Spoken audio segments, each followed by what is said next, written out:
আসসালামু আলাইকুম এভরিওয়ান, কেমন আছো তোমরা সবাই? তোমাদের সকলকে স্বাগতম জানাচ্ছি আমাদের আজকের ক্লাসে। আজকে আমরা SSC model test master class পদার্থবিজ্ঞানের কাজ ক্ষমতা শক্তি চ্যাপ্টারের লেকচার 3 নিয়ে আলোচনা করব। তোমাদের সাথে আছে আমি আরিফ, এবং আমার পরিচয় হচ্ছে আমি বুটেক্সে আছি এইচএসসি 17 ব্যাচ। তো চলো কথা না বাড়িয়ে শুরু করে দিই। আজকে আমরা আলোচনা করব শক্তির বিভিন্ন উৎস ও শক্তি রূপান্তর নিয়ে, শক্তির সংরক্ষণশীলতা নীতি নিয়ে কথাবার্তা বলবো, ক্ষমতা ও কর্মদক্ষতা নিয়ে পড়াশোনা করব, এবং কিছু এমসিকিউ এবং আমরা বোর্ড প্রশ্নের সলিউশন করব। সো দেখো, সবার আগে এই স্লাইডটাতে অনেক কিছু একসাথে করে দেওয়া আছে, একটু গুছিয়ে দেওয়া আছে, তোমরা পড়লে আশা রাখি মোটামুটি তোমাদের কভার আপ হয়ে যাবে। যেমন শক্তির উৎস আমরা জানি দুই প্রকার, একটা হচ্ছে অনবায়নযোগ্য শক্তি, আর একটা কি বলতো, নবায়নযোগ্য শক্তি। নবায়নযোগ্য মানে যে শক্তিগুলোকে তুমি বারবার মনে করো কি করতে পারো, পুনরায় পুনরায় পুনরায় পুনরায় মানে ইউজ করতে পারো। লাইক মনে করো মানে যে সকল সোর্স শক্তির উৎসগুলোকে বারবার ইউজ করা যায় সেগুলো হচ্ছে নবায়নযোগ্য। আর যেগুলোকে বারবার ইউজ করা যায় না, মানে একসময় ফুরিয়ে যাবে, অর্থাৎ এগুলো হচ্ছে বলা যায় না যে অসীম সংখ্যক বার ইউজ করা যাবে, এরকম না, সেগুলোকে বলা হয় হচ্ছে অনবায়নযোগ্য। বারবার মনে করো ব্যবহার করা যায় না, রিসাইকেল বারবার করা যায় না, বা বারবার এটার উৎসকে বারবার কাজে লাগানো যায় না। যেমন তোমরা বেসিক জাস্ট চিন্তা করো, তেল, গ্যাস, কয়লা, নিউক্লিয়ার শক্তি। এই যে তেল, হ্যাঁ, এগুলো তৈরি হয় কিভাবে? তেল, গ্যাস, কয়লা কিভাবে তৈরি হয় বলো? মাটির নিচে এই যে তোমাদের গাছ, তারপর হচ্ছে প্রাণী, মানুষ, এই সকল কিছু মনে করো চাপা পড়ে যায়। তারপরে হচ্ছে তোমার কোটি কোটি বছর পরে তোমার হচ্ছে অক্সিজেনের অনুপস্থিতিতে এই তোমার হচ্ছে এই উদ্ভিদ, তারপর হচ্ছে প্রাণী, এগুলো থেকে মূলত তৈরি হয় হচ্ছে তেল, গ্যাস, কয়লা। তাহলে লক্ষ্য করে দেখো, এগুলো কি তোমার হচ্ছে নবায়নযোগ্য? উত্তর হচ্ছে না ভাইয়া, কারণ তৈরি হতে লাগতেছে কোটি কোটি বছর, এবং এগুলো কিন্তু হচ্ছে একটা নির্দিষ্ট পরিমাণ আছে, তাই না? কিন্তু তুমি আরেক দিকে পানির দিকে তাকাও, পানি কিন্তু একটা হচ্ছে নবায়নযোগ্য শক্তি, কারণ পানি কিন্তু কখনো ফুরিয়ে যাবে না। আমরা জানি প্রচুর প্রচুর মনে করো হচ্ছে আমাদের টোটাল হচ্ছে যে চিন্তা করি 4 ভাগের 3 ভাগই পানি।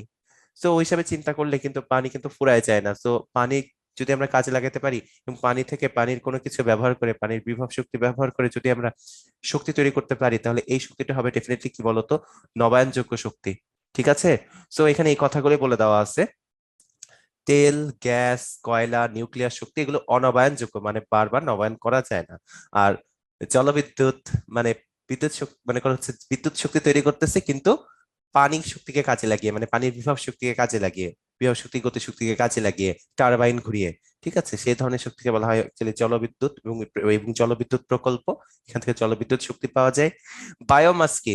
বায়োমাস হচ্ছে মনে করো এই যে কাঠ হতে পারে, খড় হতে পারে, তারপর হচ্ছে লাকড়ি হতে পারে, সিম্পল, তারপর মনে করো গাছপালা হতে পারে।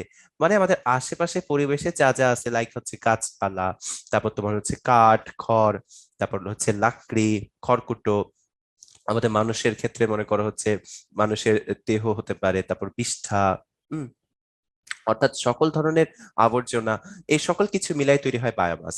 জাস্ট লক্ষ্য করে দেখো, তোমরা গ্রামগঞ্জে দেখছো যে মারা হচ্ছে, মা, নানা, নানিরা, তারপর হচ্ছে দাদিরা, দেখবা যে তোমার যে কাজটা করে, মাটির চুলাতে খড়কটা দিয়ে দেয় বা লাকড়ি দিয়ে দেয়, ওইটা পুরাইলেই দেখবা যে ওখান থেকে তাপ শক্তি পাওয়া যায়। অর্থাৎ এই শক্তিগুলো কিন্তু কখনো শেষ হবে না, কারণ এগুলো প্রচুর পরিমাণে আছে, তোমার হচ্ছে বুঝতেই পারতেছে। এবং এগুলো কিন্তু এরকম না যে তেল, গ্যাস, কয়লার মতো কোটি কোটি বছর লাগে না তৈরি হইতে। তারপর আছে সৌরশক্তি। সৌরশক্তি মানে হচ্ছে তোমার হচ্ছে এই যে সূর্য থেকে যে আমরা শক্তিটা পাই, সোলার প্যানেল দিয়ে দেখবা, তোমরা খেয়াল করবা যে সৌরশক্তিকে কাজে লাগিয়ে বিদ্যুৎ শক্তি তৈরি করা যায়, তাই না? কারণ সূর্যের এই শক্তি তো কখনো শেষ হয়ে যাবে না, সো এটা একটা নবায়নযোগ্য শক্তি। তারপরে দেখো, দেখতে পাচ্ছি আমরা বায়ু শক্তি, মানে হচ্ছে বায়ুর বা বাতাসের প্রভাবকে কাজে লাগিয়ে যে শক্তি তৈরি করা যায়। এই দেখবা মানে করো বাইরের দেশগুলোতে, নিউজিল্যান্ড বা এইসব দেশগুলোতে তোমার হচ্ছে বায়ু শক্তিকে কাজে লাগায় টারবাইন ঘোরায়, এবং এই টারবাইন যে ঘোরাচ্ছে না, বায়ু শক্তির সাহায্যে এখানে যান্ত্রিক শক্তি তৈরি করে, সেই শক্তিকে পরবর্তীতে বিদ্যুৎ শক্তি বা বিভিন্ন শক্তিতে কনভার্ট করে ফেলে। ঠিক আছে, এবং এটাও কিন্তু নবায়নযোগ্য, কারণ বাতাসও কখনো এভাবে ফুরিয়ে যাবে না। এরপর আসে জিও থার্মাল। জিও মানে ভূ, হ্যাঁ, জিও মানে ভূ, আর থার্মাল মানে তাপীয়, অর্থাৎ এটা হচ্ছে ভূতাপীয় শক্তি। মানে হচ্ছে পৃথিবীর অভ্যন্তরে, মাটির নিচে, হ্যাঁ, তোমার হচ্ছে যে হচ্ছে তোমার হচ্ছে উপাদানগুলো আছে, সেগুলো থেকে যে শক্তিটা পাওয়া যায় সেগুলোকে বলা হয় ভূতাপীয় শক্তি। এটাও একটা নবায়নযোগ্য শক্তি। এটার একদম মানে বাস্তব একটা উদাহরণ বা রিয়েল একটা যদি আমরা এক্সাম্পল বলি, এটা হচ্ছে ম্যাগমা। দেখো ম্যাগমা কি, পরীক্ষায় ক নাম্বারে আসতে পারে? মাটির নিচে অবস্থিত অত্যন্ত উত্তপ্ত তরল ও অর্ধ তরল শিলাকে বলা হয় ম্যাগমা। শিলা মানে হচ্ছে পাথর আর কি, হ্যাঁ। সো উত্তপ্ত অর্ধতরল হতে পারে বা সম্পূর্ণরূপে তরল হতে পারে, এরকম যে শিলাগুলো থাকে সেগুলোকে বলা হয় সিম্পলি ম্যাগমা। ঠিক আছে, এবং এখান থেকে প্রচুর পরিমাণে শক্তি পাওয়া যায়। এরপরে ভাইয়া যেটা দেখাইছি, নিউক্লিয়ার শক্তিটা অ্যাকচুয়ালি দুইভাবে পাওয়া যায়, নিউক্লিয়ার ফিশন আর ফিউশন বিক্রিয়ার মাধ্যমে। ফিশন ফিশন ফিশন বিক্রিয়াটা হচ্ছে ডিভাইড, মানে হচ্ছে মনে করো একটা বড় নিউক্লিয়াস আছে, ধরো ইউরেনিয়াম নিউক্লিয়াস, ইউরেনিয়ামের নিউক্লিয়াস মনে করো এটা হচ্ছে ভেঙে গেল, ভেঙে ছোট ছোট দুইটা নিউক্লিয়াস তৈরি করলো, মনে করো বেরিয়াম আর ক্রিপ্টন তৈরি করলো। অর্থাৎ একটা বড় নিউক্লিয়াস যখন ভেঙে মনে করো দুই তিনটা বা একাধিক ছোট ছোট নিউক্লিয়াস তৈরি করে, তখন প্রচুর পরিমাণে শক্তি, হ্যাঁ প্রচুর পরিমাণে শক্তি কি করে জানো, পরিবেশে ছেড়ে দেয়, প্রচুর প্রচুর এনার্জি। সূর্যের এই সাইনটাতে আমি বুঝাচ্ছি যে এনার্জি, প্রচুর প্রচুর শক্তি কোথায় ছেড়ে দেয় বলো, পরিবেশে ছেড়ে দেয়। অনেক ধরনের শক্তি তোমার হচ্ছে পরিবেশে ছেড়ে দেয়। সো নিউক্লিয়ার ফিশন বিক্রিয়ার সময় কিন্তু এক ধরনের কি হয়, শক্তি রিলিজ হয়। এটা এভাবে না দেখায় আমরা বরং একটা কাজ করি, পটাকার মতো করে দেখাই, জাস্ট এই রকম করে মনে করো হচ্ছে অনেক অনেক শক্তি ছড়ায় যাচ্ছে। আর এটা হচ্ছে নিউক্লিয়ার ফিউশন বিক্রিয়া, সেটা সাধারণত তোমার সূর্য বা অনেক বেশি তাপ মাত্রা যে সকল মনে করো হচ্ছে নক্ষত্রগুলোতে থাকে সেই সকল জায়গায় হয়, প্রচুর তাপমাত্রা লাগে। ফিউশন ফিউশন এটা হচ্ছে কি, মানে যুক্ত হওয়া বুঝায়। এটা আমি ছোটবেলায় কিভাবে মনে রাখতাম তোমাদেরকে একটু বলি। নিউক্লিয়ার ফিশন বিক্রিয়াটাতে দেখো কোনো ইউ নাই, কিন্তু ফিউশন এই নামের ভিতরে একটা ইউ আছে, ইউ থেকে ইউনাইট, ইউ ইউনাইট মানে কি যোগ করা। এভাবে আমি মনে রাখতাম যে নিউক্লিয়ার ফিউশন বিক্রিয়া কি হয় বলতো, একাধিক মৌলকে যোগ করা হয়। সাপোজ মনে করো দুইটা হাইড্রোজেন পরমাণু, এ একটা হাইড্রোজেন পরমাণু, এ একটা হাইড্রোজেন পরমাণু, ধরো এই দুটো হচ্ছে সূর্যের ভিতরে আছে, হ্যাঁ সূর্যের মনে করো ভিতরে বা সূর্যের মনে করো সার্ফেসে সাপোজ চিন্তা করো, এরা যখন একসাথে যুক্ত হয়ে তৈরি করবে কি বলতো, হিলিয়াম পরমাণু। যখন এরকম ঘটনাটা হবে এটাকে বলা হবে নিউক্লিয়ার ফিউশন, অর্থাৎ অ্যাটম গুলো যুক্ত হয়ে নতুন একটা তোমার হচ্ছে অ্যাটম তৈরি করতেছে, এবং এই ক্ষেত্রে প্রচুর প্রচুর কি হবে বলতো, পরিবেশে প্রচুর প্রচুর প্রচুর প্রচুর শক্তি রিলিজ হবে।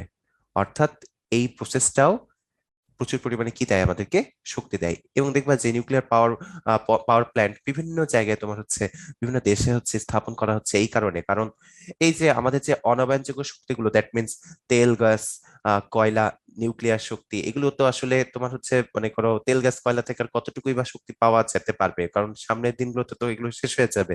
আবার জলবিদ্যুৎ, বায়োমাস, সৌরশক্তি, বায়ুশক্তি, জিওথার্মাল, এগুলো থেকেও না শক্তি মনে করো অত বেশি পাওয়া যায় না যত তুমি মনে করতেছো। লাইক মনে করো যেখানে সব জায়গায় পানি আছে, আমাদের বাংলাদেশে তো কত নদী আছে, কিন্তু সকল নদী থেকে কিন্তু তোমার হচ্ছে জলবিদ্যুৎ বা তৈরি করা যায় না। শুধুমাত্র কর্ণফুলী নদী থেকে করা যায়, এখানে হচ্ছে নদীর কত উচ্চতা থেকে পানি আসতেছে, বাঁধের একটা ব্যাপার স্যাপার আছে। সো বুঝতেই পারতেছো, এই জন্যই সবাই নিউক্লিয়ার শক্তি দিকে যাচ্ছে, কারণ নিউক্লিয়ার শক্তিতে অত্যন্ত অল্প পরিমাণ পরমাণু থেকে প্রচুর প্রচুর শক্তি পাওয়া যায় আর কি। যাই হোক, এরপরে আমরা আলোচনা করব যে জিনিসটা নিয়ে, সেটা হচ্ছে কি, সেটা হচ্ছে তোমার হচ্ছে শক্তির রূপান্তর, বিভিন্ন ধরনের শক্তির রূপান্তর নিয়ে আমরা একটু পড়াশোনা করব। যেমন মনে করো বিদ্যুৎ শক্তির রূপান্তর, খুবই সহজ খুবই ইজি একটা জিনিস। দেখো তোমাদের যে আমি ক্লাস টাস নিচ্ছি, আমার চোখের আশেপাশে একটু লাইট দেখতে পাচ্ছ তোমরা, এখানে কি হচ্ছে বলো তো, আমরা একটা লাইটকে তোমার বিদ্যুৎ শক্তির লাইনের সাথে কানেক্টেড করছি। এর ফলে কি হচ্ছে, বিদ্যুৎ শক্তিটা পরিণত হচ্ছে কোন শক্তিতে বলো তো, আলোক শক্তিতে কনভার্ট হইতেছে, লাইটে কনভার্ট হচ্ছে। আবার বিদ্যুৎ শক্তি শব্দ শক্তিতে পরিণত হতে পারে, বিভিন্ন রকম শক্তিতে পরিণত হতে পারে। এটা নিয়ে তোমাদেরকে কতই বলবো, আশেপাশে যা দেখো সেগুলো থেকে জাস্ট যে কয়টা এক্সাম্পল পারো লিখে দিও। এগুলো বইটা খুব ভালো করে পড়বা, বইটা এক দুই পেজ একটু ভালো করে পড়ো, এমসিকিউ তো অনেক মধ্যে কভার আপ হয়ে যাবে। এবার রাসায়নিক শক্তি, মনে করো আজকে তোমাদের যে ভাইয়া ক্লাসটা নিচ্ছি, আমি তো সকালে খেয়ে এসেছি।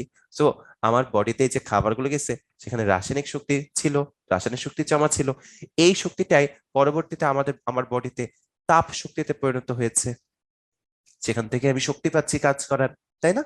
আবার মনে করো তাপ শক্তি রূপান্তর, এটা তো আরো সিম্পল।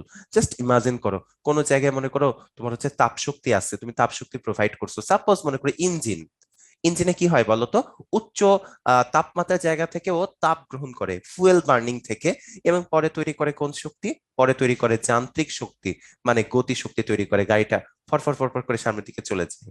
দেখো একটা শক্তি রূপান্তর আছে। আবার দেখো যান্ত্রিক শক্তি, তোমাদেরকে আমি করে দেখাচ্ছি। এই যে আমার হাত দুইটা দিয়ে আমি এই যে ঘষতেছি, দেখো এই যে আমি ঘষলাম, আমার হাত কিন্তু গরম হয়ে গেছে, প্লাস একটা শব্দ তৈরি হচ্ছিল। অর্থাৎ যান্ত্রিক শক্তি এখানে পরিণত হয়েছে দুইটা শক্তিতে, একটা হচ্ছে কি বলতো, তাপ শক্তি, আর এটাতে পরিণত হয়েছিল কোনটাতে? শব্দ শক্তি। আবার ভাই আপু এখানে আলোক শক্তির কনভার্সন থাকতে পারে, খুবই সিম্পল। সোলার প্যানেলের কথা চিন্তা করো, তাহলে আর আমাদের তেমন কিছু বলা লাগবে না। বলো তো, সোলার প্যানেলের কাজ কি জানিছিল? ওই যে বিদ্যুৎ শক্তি এসে পড়তো, এরকম কিছু সোলার প্যানেল ছিল, দেখো মনে করে নাকি পড়ে নাকি তোমাদের? তোমাদের বাসা বাড়ির ছাদগুলোতে দেখবা থাকে। এবং এই সোলার প্যানেলে আলোক শক্তিটা কনভার্ট হয় কোন শক্তিতে বলো তো? বিদ্যুৎ শক্তিতে কনভার্ট হয়, বিদ্যুৎ শক্তিতে কনভার্ট হয়ে যায়। সো এই জিনিসগুলো তোমরা একটু ভালো করে পড়বা, তাহলে মোটামুটি তোমাদের অনেক কিছুই কাভার আপ হয়ে যাবে। আরো একটা শক্তি আছে যেটা আমরা এখানে লিখি নাই, তোমাদেরকে গুরুত্ব দিয়ে পড়ানোর জন্য আমি এইখানে নোট করে দিব। সেই শক্তিটা হচ্ছে ভর। মানে ভরকেও চাইলে শক্তিতে পরিণত করা যায়। ঠিক আছে? ওই তো তোমরা একটা আইনস্টাইনের সূত্র শুনছো না, যে ই সমান এমসি স্কোয়ার, ই সমান এমসি স্কোয়ার। ঠিক আমি এখানে এভাবে লিখলাম, ই সমান ডেল এম সি স্কোয়ার। অর্থাৎ আমাদের বিখ্যাত বিজ্ঞানী আইনস্টাইন, আলবার্ট আইনস্টাইন, উনি বলছেন যে কি করা যায় বলতো? আমরা চাইলে ভরকে শক্তিতে পরিণত করতে পারি, আবার শক্তিকে ভরে পরিণত করতে পারি।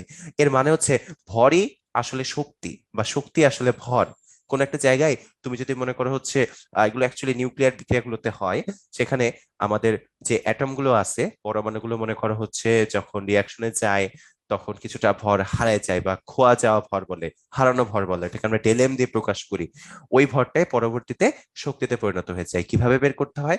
ওই যে হারানো ভরটা তোমরা মাত্র যেটা শুনলা, ওই হারানো ভরটাকে গুণ দিতে হয় আলোর বেগের স্কোয়ারের সাথে। সি হচ্ছে আলোর বেগ, 3 × 10⁸ মিটার পার সেকেন্ড। তাহলে আমরা কি পাই?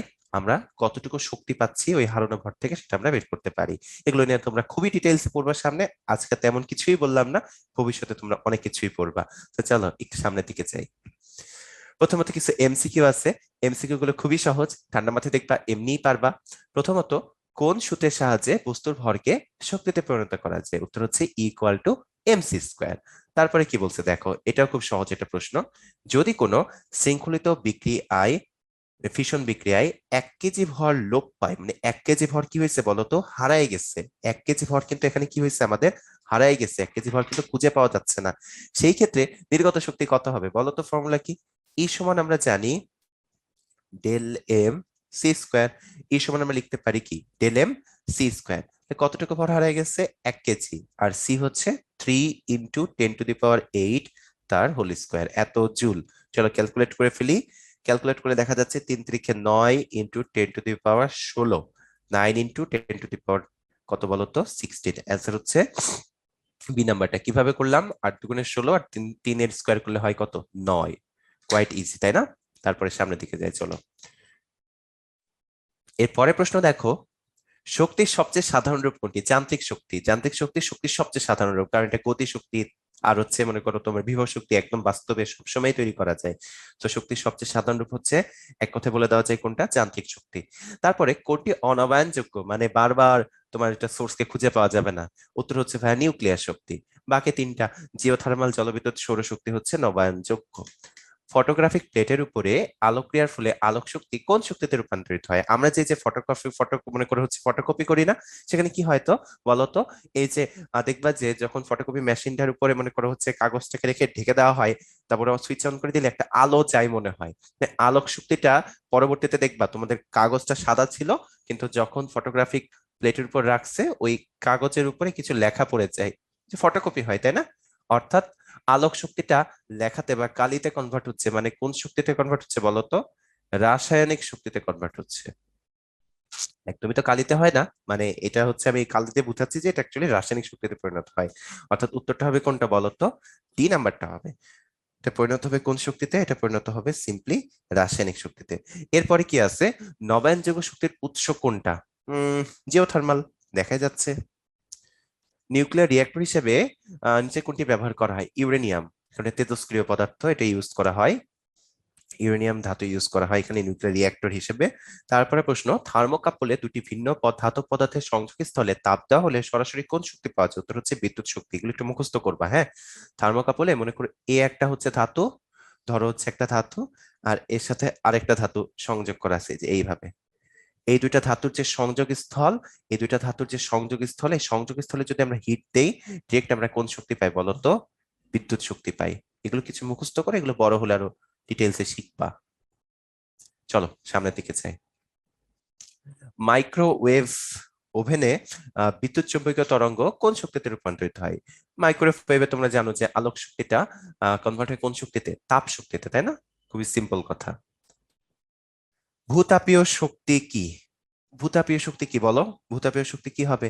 আমাদের পৃথিবীর অভ্যন্তরে, তাই না? আমরা তো এভাবে লিখতে চাই, একটু সুন্দর করে লিখে ফেলি যে আমি কি পয়েন্টস গুলো বলে দেই। পৃথিবীর অভ্যন্তরে, পৃথিবীর অভ্যন্তরে আমাদের কি আছে বলতো? কিছু উপাদান আছে, আছে না? উপাদান আছে। ওই সকল উপাদানের কি হয়? মনে করো হচ্ছে তেজস্ক্রিয় ক্ষয় হয়, তেজস্ক্রিয় ক্ষয় হয়।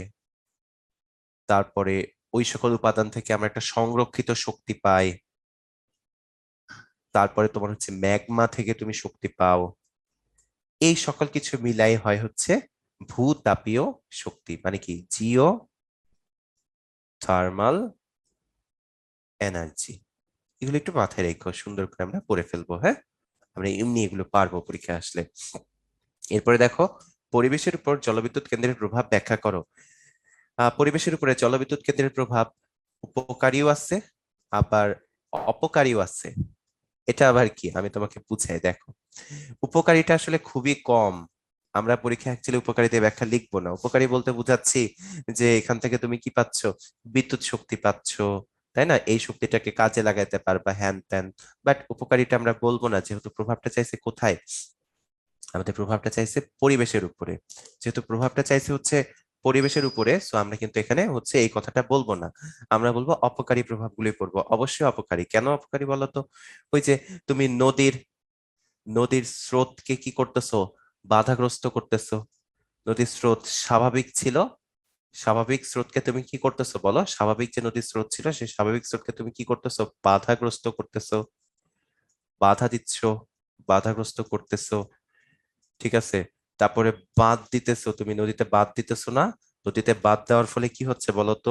নদীতে যেহেতু তুমি বাঁধ দিচ্ছ, এর ফলে কি হচ্ছে? নিচু এলাকা প্লাবিত হয়ে যাচ্ছে। নিচু এলাকা প্লাবিত হচ্ছে, লাইক ফারাক্কা বাঁধের উদাহরণটা তোমরা চিন্তা করতে পারো। ঠিক আছে, আমি লিখে দিই এখানে ছোট করে। ফারাক্কা বাঁধের কথা ভাবতে পারো। তারপর এতে করে কি হচ্ছে?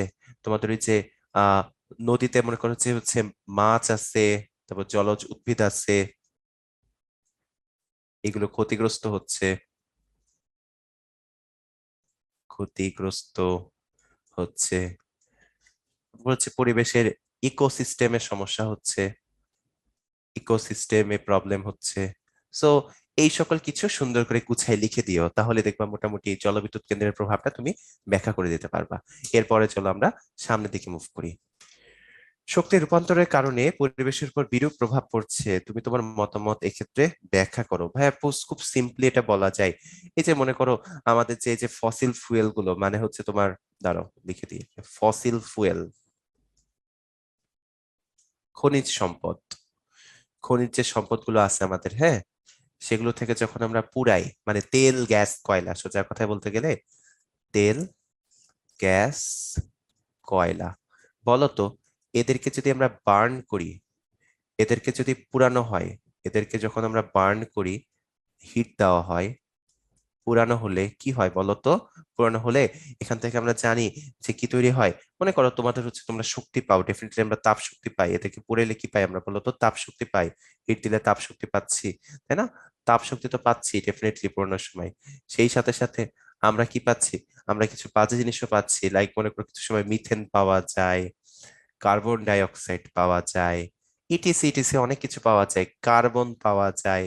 সো এই দেখো, এই কার্বন ডাই অক্সাইড, কার্বন, এগুলো তো ক্ষতিকর, এগুলো পরিবেশের জন্য কত ক্ষতিকর না? এগুলো থেকে পরবর্তীতে কার্বন ডাই অক্সাইড থেকে তোমার হচ্ছে ই হতে পারে, অ্যাসিড বৃষ্টি হতে পারে, অ্যাসিড রেইন হতে পারে। প্লাস এগুলো মানুষের জন্য ক্ষতিকর। গ্লোবাল ওয়ার্মিং হচ্ছে, কারণ কার্বন ডাই অক্সাইড হচ্ছে একটা গ্রিন হাউস গ্যাস। সো এই ধরনের কথাগুলো তোমরা গুছাই লিখে দিবা, তাহলে দেখবা ফুল নাম্বার পেয়ে যাবা। মোটামুটি তোমার যেসব মতামত আছে, যেমন একটু আগে দেখাইছিলাম তোমাদেরকে, লাইক হচ্ছে তোমার ওই যে শক্তি রূপান্তর থেকে দেখালাম না, জলবিদ্যুৎ যখন প্রকল্প ইউজ করছে তখন কিরকম করে কি হইলো। সো এই ধরনের কথাগুলো গুছিয়ে গুছিয়ে লিখে দিও। ঠিক আছে, যে তোমাদের হচ্ছে যে আমাদের আছে না ইঞ্জিন গুলো, বাসের ইঞ্জিন গুলো, সেখানে কি হয়, তাপ শক্তি থেকে আমরা যান্ত্রিক শক্তি পাই, তাপ থেকে যান্ত্রিক শক্তি পাই। ওই তাপটা কিন্তু মনে করো খারাপ, ওইখানেও কিন্তু কি তৈরি হচ্ছে, মনে করো যখন একটা বাস চলে তখন কার্বন ডাই অক্সাইড তৈরি হয়, কার্বন এমিশন হয়, কার্বন মনোঅক্সাইড তৈরি হয়, সালফার ডাই অক্সাইড আর বিভিন্ন মাধ্যমে আসতে পারে। তো সবকিছু মিলায়ে কিন্তু পরিবেশের উপরে বিরূপ প্রভাব পড়ে। গুছায় ছোট করে লিখে দিবা খ নাম্বারের জন্য। এরপরে চলো সামনের দিকে যাই। কি বলছে, বায়োমাসকে নবায়নযোগ্য শক্তির উৎস বলার কারণ কেন, কেন বায়োমাস নবায়নযোগ্য শক্তি। প্রথম কথা আসি, বায়োমাস কি। বায়োমাস যদি কি আমরা বুঝতে পারি তাহলে আমরা বুঝে যাব কেন এটা নবায়নযোগ্য শক্তি। প্রথম কথা হচ্ছে বায়োমাস, বায়োমাস হচ্ছে জৈব পদার্থ। সোজা বাংলায় বলতে গেলে বায়োমাস কি, জৈব পদার্থ। কি কি হতে পারে, তেল, আই হাই কি বললাম, ছি ছি ছি ছি ছি। বায়োমাস হচ্ছে জৈব পদার্থ। জৈব পদার্থ কি কি হতে পারে, জৈব পদার্থ হতে পারে লাইক কাঠ, লাকড়ি, খড়কুটো, তারপরে মনে করো হচ্ছে গাছপালার, মনে করো হচ্ছে আহ অবশিষ্ট অংশ, গাছপালার কাণ্ড বলতে পারি আমরা। তারপরে তোমার হচ্ছে বিষ্ঠা, সকল ধরনের গার্বেজ, আবর্জনা, এই সব কিছু মিলায়ে বলা হয় বায়োমাস। এখন দেখো এগুলো থেকে, বায়োমাস থেকে কি হয়, প্রচুর পরিমাণে আমরা কি পাই, তাপ শক্তি পাই। তোমরা গ্রামগঞ্জে দেখছো নানা নানা নানি, ওর মা, তারপর দাদিরা তোমার হচ্ছে সাধারণত এইগুলোতেই তোমার হচ্ছে খড়কুটা দিয়ে দিয়েই তোমার হচ্ছে কি করে, তাপ শক্তি তৈরি করে। এবং এটা কিন্তু নবায়নযোগ্য। কেন নবায়নযোগ্য ভাই, এটা আবার নবায়নযোগ্য কেমনে হইলো, নবায়নযোগ্য হওয়ার পিছনে এখানে রিজনটা কি। এটা হচ্ছে এগুলো কিন্তু কখনো শেষ হয়ে যাবে না, কখনো ফুরিয়ে যাবে না, কখনো ফুরিয়ে যাবে না। বারবার তোমার হচ্ছে এই উৎসগুলোকে ইউজ করা যায়। লাইক তুমি মনে করো খড়কুটা দিয়ে তোমার হচ্ছে ইউজ করে ফেললা, আবার তোমার হচ্ছে ফসলগুলো, এগুলো যখন তোমার হচ্ছে কি হবে বলো তো, তোমার মানে করো মানে ফসল থেকে যখন তুমি আবার খড় পাবা না, আবার খড়কুটা পাবা না। তারপর গরু ছাগল মানুষ, তারপর হচ্ছে বিভিন্ন প্রাণী যে বিষ্ঠা, এগুলো হচ্ছে বারবার বারবার ক্রিয়েট হয়, তাই না। সো ওভারঅল কিন্তু এগুলো কখনো ফুরিয়ে যায় না, বারবার তোমার হচ্ছে পাওয়া যায়, বারবার রিসাইকেল করা যায় বা বারবার পাওয়া যায়। সো এগুলোকে বলা হয়, এই জন্যই কি বায়োমাসকে বলা যেতে পারে নবায়নযোগ্য শক্তি। বাংলা কথা গুছাই লিখে দিও একটু, আসলে নিয়ে আমাদের বেশি পড়াশোনার কিছু নাই। আচ্ছা, মেইন পড়াশোনাতে চলে আসি। কিছু ম্যাথমেটিক্যাল টার্মস সলভ করব, কিছু ম্যাথ করব, আশা রাখি খুব সুন্দর মতো সবকিছু বুঝতে পারবা। কি বলছে দেখো, 5 কিলো ওয়াট ক্ষমতার একটি ক্রেন 4 মিটার 15 মিটার উঁচুতে, 15 মিটার উঁচুতে 1500 কেজি ভরের একটি বস্তুকে তুলতে পারে। অপরপক্ষে 2 কিলোওয়াট ক্ষমতার অন্য একটি ক্রেন 20 মিটার উঁচুতে 1000 কেজি ভরের বস্তু 5 মিটার তুলতে পারে। আলোর বেগ দেওয়া আছে, আলোর বেগ আসলে এখানে কোনো দরকার নাই আমাদের এই উদ্দীপকে, এবং এত বড় উদ্দীপকেরও দরকার নাই, এটা আসলে ঘ নাম্বারের জন্য ছিল। প্রথম বস্তুটির ভরকে শক্তিতে রূপান্তর করা হলে কত জুল শক্তি পাওয়া যাবে। আচ্ছা ঠিক আছে, ই সমান আমরা জানি ডেল এম সি স্কোয়ার। প্রথম বস্তুর ভর কত বলতো, 1500 কেজি দেখা যাচ্ছে, তাহলে 1500, আর সি হচ্ছে আলোর বেগ 3 × 10⁸ ও আচ্ছা, এই জন্যই দিছিল। এবার বুঝতে পারছি, কিন্তু এটা তো তোমাদের মুখস্থ থাকতে হবে। সো আসলে এটা মুখস্থ করে ফেললাম। এটা হবে কত, 1.35 × 10⁻20 জুল। আমি ক্যালকুলেট করে অ্যান্সারটা বের করে ফেললাম, খুবই ছোট একটা ক্যালকুলেশন। সো এটা নিয়ে আমাদের অ্যাকচুয়ালি টেনশনে করা কিছু নাই, এটা আমরা এমনি হাইকেস সবাই বুঝতে পারছি যে এখানে ক্যালকুলেশনটা কি হবে। সো ভাই আপু চলো আমরা সামনের দিকে যাই, এরপরে দেখি। এবার হচ্ছে শক্তির সংরক্ষণশীলতা নীতি, অর্থাৎ শক্তি সৃষ্টিও হয় না, শক্তি ধ্বংস হয় না, কেবলমাত্র কি হয়, শক্তির রূপান্তর হয়। মহাবিশ্বের মোট শক্তির পরিমাণ নির্দিষ্ট ও অপরিবর্তনীয়। এই যে লক্ষ্য করো, তোমরা এখানে একটা ধনুক দেখতে পাচ্ছ। ধনুকটা যখন আমরা টেনে ধরছি, এই যে ধনুকটা দেখতে পাচ্ছ তোমরা, ভাইয়া যখন এই ধনুকটাকে টেনে ধরলাম এই যে এই অবস্থায়, তখন বিভব শক্তি জমা হয়েছিল। ধনুক যখন টেনে ধরছি বিভব শক্তি জমা হয়েছিল। আবার যখন ধনুকটা ছিটকে চলে গেল, ওই বিভব শক্তিটা পরিণত হলো কোন শক্তিতে বলতো, গতি শক্তিতে। অর্থাৎ এখানে শক্তির সৃষ্টিও হলো না, ধ্বংস হলো না, কেবলমাত্র কি হলো, রূপান্তর হলো।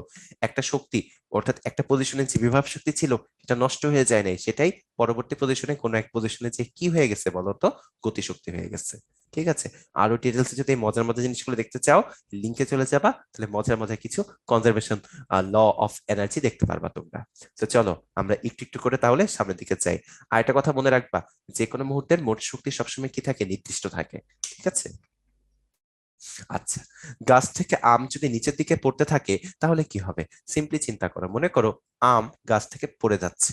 যখন আম গাছ থেকে পড়বে, যখন মনে করো এটা হচ্ছে মাটি, তো মাটি থেকে আম একটা নির্দিষ্ট উপরে ছিল, পুরা শক্তিটাই ছিল কোন শক্তি? বিভব শক্তি। যখন আমটা পড়তে থাকবে তখন কি হবে বলো তো? বিভব শক্তিটা গতি শক্তিতে কনভার্ট হতে থাকবে। স্বাভাবিক। প্রথমটা হচ্ছে ওকে, বিভব শক্তি হ্রাস পাবে, আর মোট শক্তি অবশ্যই কি থাকবে? অপরিবর্তিত থাকবে। এ পজিশনের ক্ষেত্রে যদি তুমি মোট শক্তি দেখো, তাহলে কি কি আছে? ইপি আর ইকে আছে, আর তো কিছু নাই। এই দুইটা যা থাকবে, এই বি পজিশনে এরকম একটা পজিশনেও দেখবা এই টোটালটা ওই ইপি আর ইকের সেমই থাকবে। যোগ করে দেখবা এই নতুন ইপি আর নতুন ইকে যোগ করলেও এই টোটালটা সেমই থাকবে। আবার যখন মাটিতে আঘাত করবে তখনও এই টোটাল দেখবে তোমরা সেম থাকবে। এটাই হচ্ছে conservation law of energy. So answer হচ্ছে তিনটাই। ডি নাম্বারটা হবে আমাদের অ্যান্সার। সো চলো আমরা এরপরে সামনের দিকে মুভ করি। শক্তির নিত্যতা কি? মাত্র পড়াইলাম যে কি বলতো, শক্তির নিত্যতা থেকে আমরা পড়তে পারি যে শক্তির, দাঁড়াও একটা সেকেন্ড, শক্তির সৃষ্টি হয় না, ধ্বংস হয় না, কেবলমাত্র কি হয় বলো? কেবলমাত্র শক্তির রূপান্তর হয়। এই তো শেষ। মহাবিশ্বের মোট শক্তি পরিমাণ নির্দিষ্ট, অপরিবর্তনীয়, অর্থাৎ ই টোটালটা সবসময় কি থাকে বলো? কনস্ট্যান্ট থাকে। এতটুকু মাথায় রাখতে হবে। এরপরে যদি আমরা সামনের দিকে যাই, দোলনা এক প্রান্ত টেনে ছেড়ে দিলে অপর প্রান্তে পৌঁছানো পর্যন্ত শক্তি রূপান্তর ব্যাখ্যা করো। খুবই ইম্পর্টেন্ট প্রশ্ন, ভালো করে দেখবা, তোমরা বুঝাই দেই তোমরা এমনি পারবা। এই মনে করো আমরা দোলনা একটা ড্র করতেছি। Okay, ঠিক আছে, দোলনা আমাদের ড্র করা শেষ মোটামুটি। আর প্রত্যেকটা পজিশন এখন তোমাকে বুঝাবো, ভালো করে দেখো, এমনি বুঝতে পারবা। আচ্ছা ঠিক আছে, মনে করো একটা পেন্ডুলাম, আমার হাতে যে জিনিসটা আছে এটা একটা পেন্ডুলাম। ঠিক আছে, এই পেন্ডুলামটাকে বা দোলনাটাকে আমরা এখানে নিয়ে আসছি। দেখো এখনো কিন্তু ছাড়ি নাই, তোমরা আমাকে বলবা এটা কিন্তু এখনো ধরে রাখছি। তাহলে বলো তো এই পজিশনটা, এই পজিশনটাতে গতিশক্তি কত? গতিশক্তি বাদ দাও, বেগ কত বলো? বেগ জিরো না? ধরে রাখছি যেহেতু, তাহলে এই পজিশনটাতে বেগ হচ্ছে জিরো। মানে গতিশক্তিও কি এই পজিশনে বলো তো? শূন্য। কিন্তু লক্ষ্য করে দেখো, আমাদের এইটা কিন্তু এখন কি প্রসঙ্গ কাঠামো, এর রেসপেক্টে আমরা চিন্তা করতেছি। তাহলে বলো তো এটা যদি এখন আমাদের প্রসঙ্গ কাঠামো হয়, তাহলে একটু সুন্দর করে লিখে দিই, লেখাটা বাজে লাগতেছে, একটু দাঁড়াও এক সেকেন্ড। এটা যদি আমাদের প্রসঙ্গ কাঠামো হয়, হ্যাঁ এটা আমাদের কি? এটা আমাদের হচ্ছে প্রসঙ্গ কাঠামো। তাহলে দেখো তো এই যে পজিশনটা, এই পজিশনটাই কি অ্যাকচুয়ালি সর্বোচ্চ উচ্চতা না? খেয়াল করো, এর থেকে উপরে তো আমাদের পেন্ডুলামটা আমরা নিয়ে যাই নাই, এখান থেকে ছেড়ে দিছি, এটা কি সর্বোচ্চ অবস্থানে আছে না? এইটা এখানে কি ম্যাক্সিমাম? আমরা বলতে পারি তো এখানে পুরা শক্তিটা অ্যাকচুয়ালি কোন শক্তি আছে? বিভব শক্তি আছে। পুরা শক্তিটা এখন কোন শক্তি আছে? বিভব শক্তি আছে। অর্থাৎ যখন আমরা একটা দোলনা বা একটা পেন্ডুলাম টেনে ধরে রাখি ছাড়ার আগে, তখন পুরা শক্তিটা কোন শক্তি থাকে? বিভব শক্তি, কারণ হাইটটা তখন ম্যাক্সিমাম থাকে। এরপরে কি হয়, ক্রমান্বয়ে যখন এটা এদিকে আসতে থাকে তখন আমাদের কি হয়, এটা ছিল ফার্স্ট স্টেজ। দ্বিতীয় স্টেজে কি হয়? দ্বিতীয় স্টেজে আমাদের বিভব শক্তিটা কমতে থাকে, গতিশক্তি কি হয় বলো? বাড়তে থাকে। স্বাভাবিক, বিভব শক্তি কমবে, গতিশক্তি বাড়বে। কেন? কারণ হচ্ছে হাইটটা কমে যাচ্ছে, এই জন্য বিভব শক্তি কমতেছে। আর গতিশক্তি কেন বাড়তেছে? আমাদের ভেলোসিটিটা কি হচ্ছে?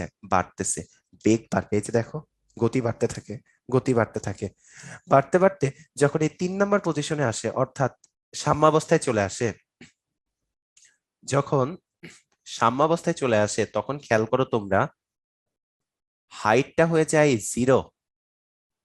হাইটটা হয়ে যায় কত? জিরো। তাহলে বিভব শক্তিটা কত হয়ে যাবে? শূন্য, মিনিমাম। কিন্তু তখন বেগটা হয়ে যায় ম্যাক্সিমাম।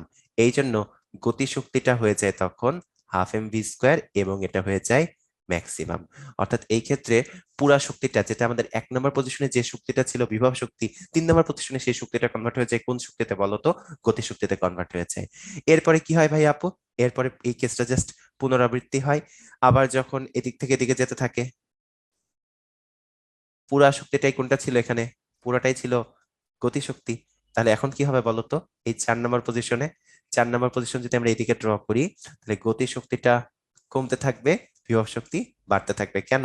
আবার হাইট বাড়তেছে। এই যে দেখো, মনে করো এই পজিশনে আছে, দেখো তো এখানে কি একটা নতুন হাইট পাইছি না? হাইট এখানে বাড়ছে না? এবং এক্ষেত্রে গতিশক্তি কমবে কেন? কারণ বেগটা কমতে থাকবে, এত উপরের দিকে যেতে থাকবে, বেগ সর্বোচ্চ থেকে আস্তে আস্তে কমতে থাকবে। আবার যখন এই 5 নম্বর পজিশনে চলে আসবা, তখন কি হবে দেখো তো? এই পজিশনে চলে আসলে এই বস্তুটা কিন্তু স্থির হয়ে যাবে, এরকম থেমে যাবে, এরকম যে থেমে যাবে, এ দেখো থেমে যায় একটা পজিশনে এসে, থেমে যায় কিন্তু, তাই না? তাহলে ওই পজিশনে আমাদের বেগ হয়ে যাবে 0, ইকে হয়ে যাবে কত বলো? 0। আবার এইচ হয়ে যাবে ম্যাক্সিমাম আগের মতো, ইপিটা হয়ে যাবে ম্যাক্সিমাম। অর্থাৎ এই পজিশনটা হচ্ছে অ্যাকচুয়ালি আমাদের 1 নম্বরের মতো, 1 নং এর মতো। এভাবে তোমরা শক্তির রূপান্তর গুলো সুন্দর করে ব্যাখ্যা করে দিবা। তো ভাই আপু চলো আমরা সামনের দিকে চলে যাই। আচ্ছা ঠিক আছে, এই ম্যাথটা খুব সুন্দর একটা ম্যাথ, মজাদার ম্যাথ, ভালো করে দেখবা এবং আশা রাখি আমরা সবাই বুঝতে পারবো। ঠিক আছে, তো ম্যাথের কেসটা কি? এখানে দেখা যাচ্ছে 250 গ্রাম ভরের একটা বস্তুকে আমরা ফেলে দিচ্ছি। 250 গ্রাম মানে হচ্ছে 250/1000 এত কেজি। হ্যাঁ, 250/1000 কেজি আমরা এভাবে সিম্পলি কিন্তু চাইলেই বলতে পারি। এরপর দেখতে হবে কোশ্চেনের অ্যানালাইসিস, কোশ্চেনে কোথায় কি কি করছে, তাহলে ওই সেন্সে আমরা সবকিছু করে ফেলতে পারবো। গত লেকচারে আমরা দেখছিলাম যে এই রিলেটেড একটা ম্যাথ আমরা সলভ করছিলাম, হ্যাঁ, এবং যখন আমরা এই রিলেটেড ম্যাথটা সলভ করছিলাম গত লেকচারে আমাদের, তখন আমরা দেখছিলাম যে এ বি এর ভ্যালুটা আসে হচ্ছে 490 মিটার। এটা মানে এই ম্যাথের গ নাম্বার অংশ থেকে বলতেছি, তোমরা দেখবা যে গত লেকচারে দেখবা গ হতে পাই, গ নাম্বার এগুলো আমি করে দিছি, তোমরা এক ব্লক দেখলেই মনে পড়বে। এবি ছিল 490 মিটার। আমি বাকিগুলো লিখে দিই তোমাদেরকে। হুম, একটা সেকেন্ড, জায়গা আছে। এবি হচ্ছিল 490 মিটার। তারপরে আমি যখন সলভ করছিলাম আমার মনে আছে যে বিসি সমান ছিল 980 মিটার এবং এসি টোটালটা ছিল 1470 মিটার। এতটুকু আমরা বের করছিলাম। আর কি বের করছিলাম আমরা গ থেকে? আর আমরা গ থেকে বের করছিলাম যে এ বিন্দুতে মোট শক্তি ই এ, টোটাল এনার্জিটা ছিল 3601.5 জুল। কারণ হচ্ছে যখন একটা অবজেক্ট এ বিন্দুতে আছে, যে এইখানে আছে, তোমরা খেয়াল করে দেখো, তখন কিন্তু ভেলোসিটি 0। তাহলে এই পজিশনে এটা একটু ভেঙে দেখাই, ইকেটা 0 হবে কারণ হচ্ছে ভেলোসিটিটা 0। আবার ইপিটা হবে এম জি এইচ এবং এটা ম্যাক্সিমাম। এমটা ছিল 250/1000, জি ছিল 9.8, আর এইচ ছিল কত বলতো? 1470। কিভাবে ভাই 1470? কারণ এ পজিশনে একদম মাটি থেকে কাউন্ট করতে হবে আমাদের। এই মাটিতে মানে এই যে জায়গাটা মাটিটা দেখতে পাচ্ছ, এই জায়গাটাই হচ্ছে আমাদের অ্যাকচুয়ালি এখন কি প্রসঙ্গ কাঠামো। ঠিক আছে, এই জায়গাটা হচ্ছে আমাদের প্রসঙ্গ কাঠামো। এখন তাহলে লক্ষ্য করে দেখো, এইটা গুণ করলেই মূলত আমাদের চলে আসতেছিল কত? ওই যে 3601.5 জুল। যাদের মনে নাই তারা আমি আরেকবার করে দেখি যাতে আমাদের কোনো ভুল না হয়। ওকে, কত কত গুণ করতেছি দেখো তো। দাঁড়াও আমি একবার করি, তোমরা একবার করো। ইন্টু 9.8 ইন্টু 1470, হ্যাঁ ঠিক আছে, 3601.5 জুল। 3601.5 জুল। সো এভাবে আমরা বের করছিলাম, ঠিক আছে। সো আমাদের এক পয়েন্ট একটা হয়ে গেছে। আমাদের এখন প্রমাণ করে দেখাইতে হবে যে সকল বিন্দুতে, এ বিন্দুতে, বি বিন্দু এবং সি বিন্দুতে মোট শক্তিটা কি থাকবে? ধ্রুবক থাকবে। সো চলো এখন আমরা বি বিন্দুর জন্য বের করি। তো যদি আমরা এখন বি বিন্দুর জন্য বের করতে চাই, কিভাবে বের করবো চলো সেটা দেখি। দাঁড়াও, দেখো বি বিন্দুতে আমরা বের করতেছি, বি বিন্দুতে। ওকে, কালারটা চেঞ্জ করি, দাঁড়াও গাঢ় কালার নিয়ে আসি। বি বিন্দুতে যদি আমরা বের করতে চাই, বি বিন্দুতে, বি বিন্দুতে বের করতে চাইলে দেখো কি হবে। ফার্স্টে ই টোটাল বি ইকুয়াল টু কি হবে? ইকে প্লাস ইপি, দুইটাই বের করতে হবে, তাই না? তো ইকেটা চলো বের করি। ইকে হচ্ছে হাফ এম ভি স্কোয়ার, আর ইপি হচ্ছে আমরা জানি এম জি এইচ। ওকে, হাফ এম ভি স্কোয়ার সমান আমরা জানি কি ইউ স্কোয়ার প্লাস 2জি। এবার ঠান্ডা মাথায় দেখো, তোমাকে বলছিলাম আমি গত দিনগুলোতে পড়ানোর সময় যে গতিশক্তিটা যতটুকু গতিশীল থাকে, যতটুকুতে গতিশীল থাকে, যতটুকুতে গতিশীল থাকে ওইটুকু স্মরণ নিতে হয়। তো দেখো যখন বি বিন্দুতে আসছে, এই এতটুকু অংশ পরে আসছে না, তাহলে এবি নিতে হবে, বুঝতে পারছো কতটুকু গতিশীল আছে, এবি পর্যন্ত। তাহলে কি হবে, 2g ইন্টু কি, জি ইন্টু হচ্ছে এবি হবে, 2g ইন্টু কি হবে আমাদের এখানে, এবি হবে, u square plus 2g into AB. শেষ। এরপরে আমাদের টার্গেট হচ্ছে প্লাস করতে হবে কি, এম জি এইচ। একটু লক্ষ্য করে দেখো তো, যখন অবজেক্টটা এই বি বিন্দুতে আছে, এই বিন্দুতে যখন অবজেক্টটা আছে, তো এটা তাহলে প্রসঙ্গ কাঠামো বা ভূমি থেকে কতটুকু উপরে আছে, কতটুকু উপরে আছে বলো তো, ভূমি থেকে কতটুকু উপরে আছে, এতটুকু উপরে আছে, ভূমি থেকে উপরে আছে এতটুকু। অর্থাৎ বি বিন্দুতে আমাদের বিভব শক্তিটা হবে কতটুকু বলো, কতটুকু উচ্চতার জন্য, বিসি উচ্চতার জন্য। তাহলে এখানে লিখবা এম জি বিসি। এখন জাস্ট এই মানগুলো বসাও, তাহলেই মোটামুটি তোমাদের হয়ে যাবে। খুবই সিম্পল, একদম বসিয়ে দিলে দেখবা যে সুন্দর মতো এটা সলভ আউট হয়ে যাবে বিন্দুটা। বসিয়ে দিই, চলো দেখো কত সহজ একটা ম্যাথ। জাস্ট ভ্যালুগুলো আমাদের এখানে ইনপুট দিতে হবে। ঠিক আছে, এই টু টু কেটে দিতে পারি আমরা। ইনিশিয়াল ভেলোসিটি 0 ছিল, দেখো তো তাহলে এটা ভাবে লেখা যায় m g AB plus m g BC. এভাবে লেখা যায় না, এম জি কমন নাও, তাহলে কি লেখা যাবে, এবি প্লাস বিসি।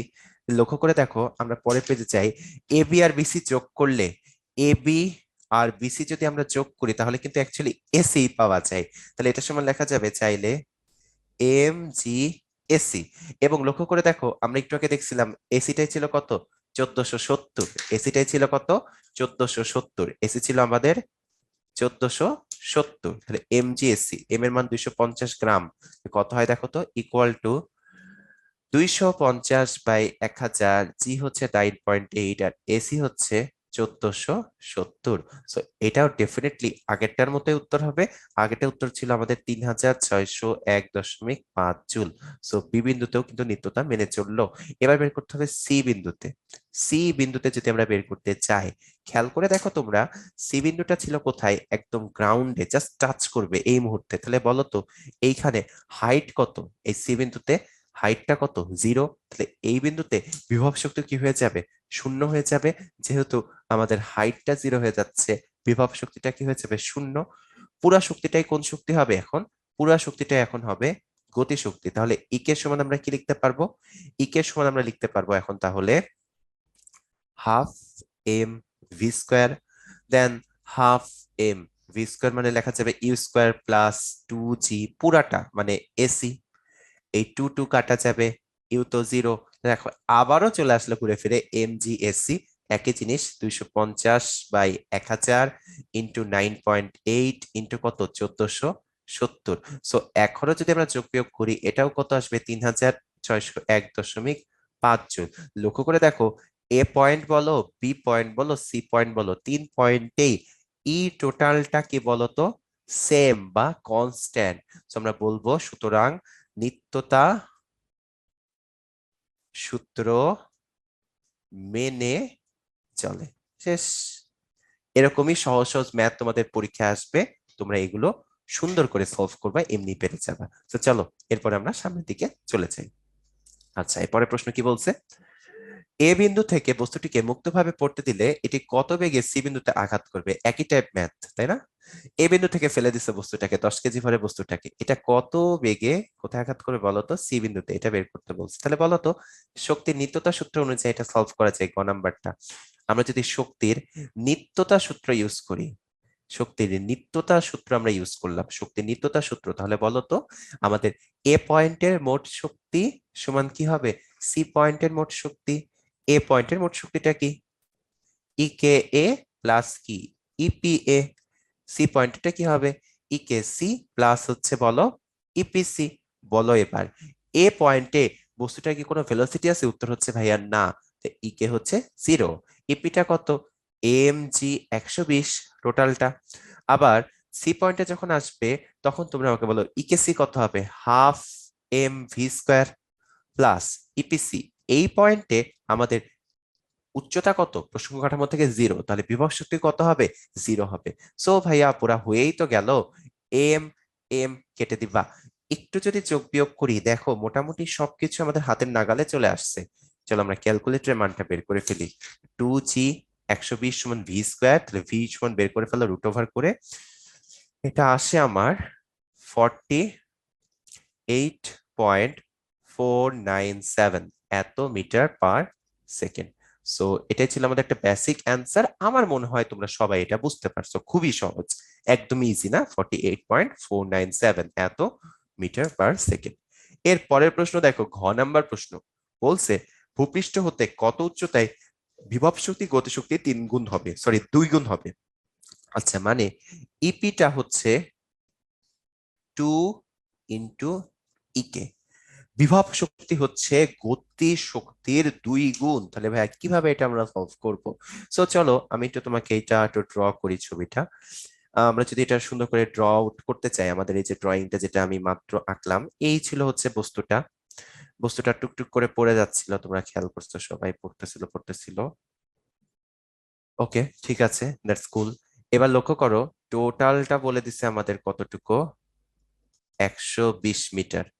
ধরলাম এই পজিশনে আমাদের ইপি সমান 2 ইকে, এটা ধরলাম ভূমি থেকে x মিটার উপরে, তাহলে এতটুকু কত হবে বলো?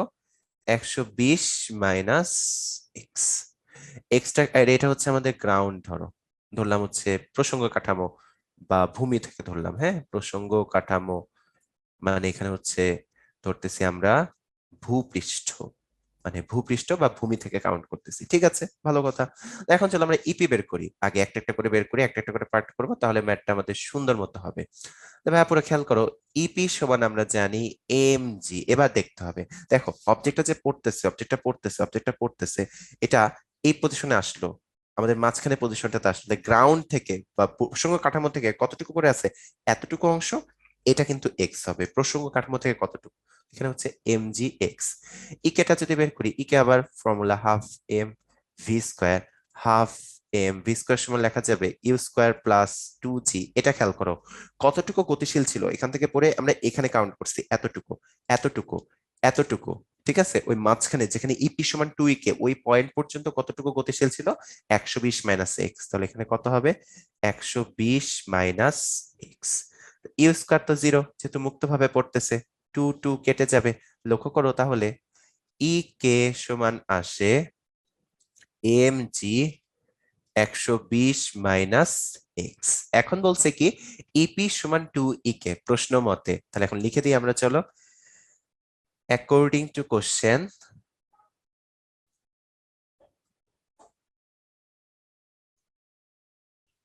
বিভব শক্তি ইপি সমান 2 × ইকে। ইপিটা কত ছিল, মাত্র বের করছিলাম এম জি এক্স। ইপিটা কত বের করছিলাম আমরা, এম জি এক্স। আর ইকেটা কত, m g 120 minus X. M g 120 - X, তার সাথে কয় গুণ বলো তো? তার সাথে হচ্ছে দ্বিগুণ, 2 গুণ। প্রশ্নে বলে দিছে কয় গুণ, প্রশ্নে বলে দিছে 2 গুণ। এই এম জি কেটে যাবে। এখন যদি তুমি সলভ আউট করতে চাও, তুমি করে ফেলতে পারবা। দেখো এক্স সমান কত আসতেছে, 2 × 120 করো, 240 হবে। তারপর কি হবে, -2x, জাস্ট এদিকে নিয়ে আসো, 3x সমান কত হবে, 240। তাহলে এক্স কত হবে, 80 মিটার। এটাই হচ্ছে আমাদের অ্যান্সার। ভূমি থেকে কত উচ্চতায় বলতো, 80 মিটার উচ্চতায় আমাদের বিভব শক্তি গতিশক্তির কয় গুণ হবে বলো, দ্বিগুণ হবে। এটা আরেকভাবে করা যায়, একটা শর্টকাট আছে, শর্টকাটটা হচ্ছে X equal to H by N plus one.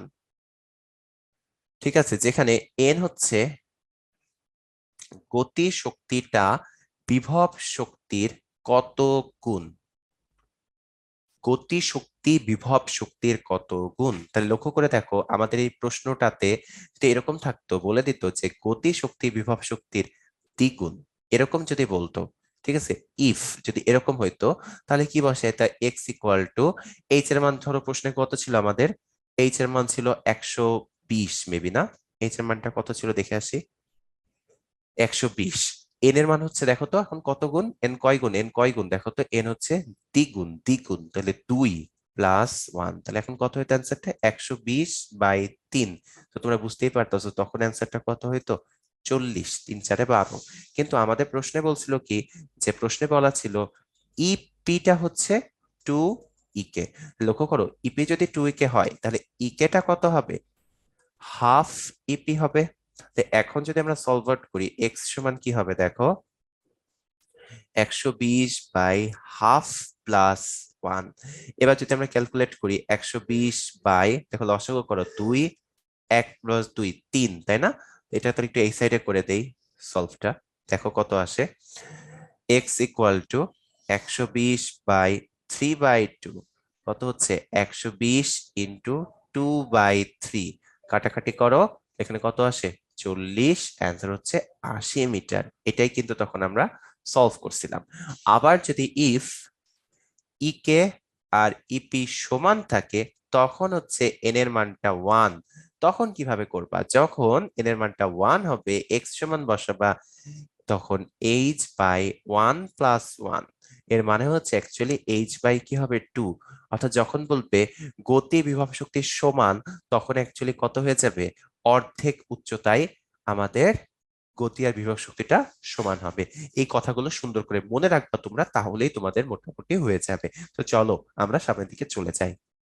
আচ্ছা, এর বেসিসে একটা সুন্দর ম্যাথ আছে, এই ঘ নাম্বারের ম্যাথটা চলো আমরা ছোট্ট করে করে ফেললি। কি বলছে দেখো তো, একটা ভারী বস্তুকে 100 মিটার/সেকেন্ড বেগে খাড়া উপরের দিকে ছুঁড়ে মারা হলো। মানে একটা অবজেক্টকে এখান থেকে নিয়ে উপরের দিকে ছুঁড়ে মারছে, খাড়া উপরের দিকে ছুঁড়ে মারছে। কত উচ্চতায় উদ্দীপকে উল্লেখিত বস্তুটির বিভব শক্তি গতিশক্তির সমান হবে? খুবই সুন্দর প্রশ্ন, খুবই সুন্দর একটা সলিউশন, ঠান্ডা মাথায় দেখবা, আমরা এমনি বুঝতে পারবো। তো চলো আমরা সুন্দর করে এটা করে ফেলি। প্রথমত লক্ষ্য করো, এটা মনে করলাম গ্রাউন্ড, এই হচ্ছে বস্তুটা। বস্তুটার ভর কত দিচ্ছে দেখো তো, ভর লাগে না, এম ধরতেছি ভর। আচ্ছা ঠিক আছে, ছুড়ে মারছে, বস্তুটা যাচ্ছে কোন দিকে, কোন দিকে যাচ্ছে, কোন দিকে, কোন দিকে, কোন দিকে, কোন দিকে, উপরের দিকে যাচ্ছে। ওকে, ভালো কথা, যাচ্ছে। বলছে কত উচ্চতায়, কত উচ্চতায় গতিশক্তি বিস্তার সমান হবে, ধরলাম এইখানে, এই উচ্চতাটা ধরলাম এক্স, এবং এই উচ্চতায় হচ্ছে ই কে সমান ইপি। ওকে, এতটুকু হচ্ছে আমাদের কোশ্চেন। আর কত বেগে ছুড়ে মারছে এটা বলে দিচ্ছে, আদি বেগটা হচ্ছে 100 মিটার/সেকেন্ড। এবার আস্তে ধীরে করতে হবে। সো প্রশ্ন মতে দেখো কি বলছে, গতিশক্তি আর বিভব শক্তি সমান, ইপি সমান ইকে। বলো তো ইপিটা কত হবে? যেহেতু ভূমি থেকে যখন ছুড়ে মারবা, ভূমি থেকে কতটুকু পড়ে গেছে, এক্স মিটার উচ্চতায়, তাহলে গ্রাউন্ড থেকে এক্স মিটার, তাহলে এখানে কি হবে, এম জি এক্স। আর ইকেটা কত হবে? ইকের ফর্মুলা আমরা জানি, half M V square, equal to লেখা যায় হাফ এম ভি স্কোয়ারের জায়গায় আমরা লিখতে পারি চাইলে হাফ এম। এবার লক্ষ্য করো, এটা কিন্তু নিক্ষিপ্ত বস্তু। হ্যাঁ, এটা কেমন বস্তু বলো তো, এটা কিন্তু নিক্ষিপ্ত বস্তু। সো একটু মাথায় রাখতে হবে, যেহেতু এটা নিক্ষিপ্ত বস্তু, সো আমরা ভি স্কোয়ার সমান ইউজ করবো সূত্র u² - 2g। কতটুকু নিক্ষেপ দিচ্ছে, কতটুকু গতিশীল ছিল, এবার লক্ষ্য করো, এবার কিন্তু উপর থেকে না, কতটুকু গতিশীল ছিল, এতটুকু গতিশীল ছিল, তাহলে এক্স পরিমাণ গতিশীল ছিল, তাহলে এখানে কত হবে, এক্স। আদি বেগও দেওয়া আছে, সবকিছু দেওয়া আছে, সুন্দর করে আমাদেরকে মানগুলো ইনপুট দিতে হবে, বুঝছো? প্রত্যেকটা ভ্যালু বসায় বসায় বসায় বসায় আমাদেরকে এটা সলভ করতে হবে। তাহলে আমাদের এরকম হইলো, m g X equal to half m u² - 2g X. এম এম চলো কেটে দেই, তাহলে এখানে হচ্ছে কত, 2g(x) ইকুয়াল টু u²-2g(x). ঠিক আছে, সো ম্যাথটা তো খুবই ছোট হয়ে যাচ্ছে আমাদের। 4gx ইকুয়াল টু, অ্যাকচুয়ালি পরে আছে u², সো কোয়াইট ইজি হয়ে গেল আমাদের ম্যাথটা।